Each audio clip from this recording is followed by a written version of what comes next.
The short answer to your question is no. The Old Testament gives much of the context for understanding the New Testament. The contrary is also true. In our video, we explain how the Old Testament should be read in the light of the New Testament. Yes, you can perfectly start by reading the New Testament, but you will come to a point where these texts only make sense if you also read texts from the Old Testament.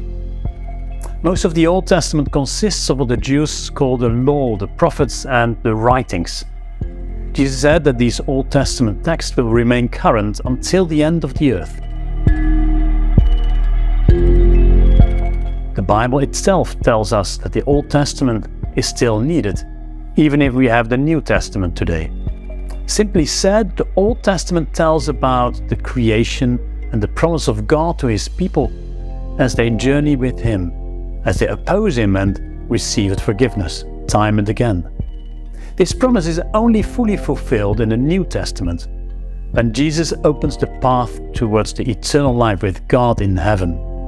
And He does so through His death and resurrection once and for all. So together the Old and the New Testament, they tell of God's continuous journey with His people. After His resurrection, Jesus met some of His followers who were strongly doubting their faith. And we read that beginning with Moses and all the prophets, Jesus interpreted to them the things about Himself in all the scriptures. It is the Old Testament that tells us of Moses and the prophets. So if Jesus considers the Old Testament important to explain about Himself, may it be the same for you as you read His word, the Bible.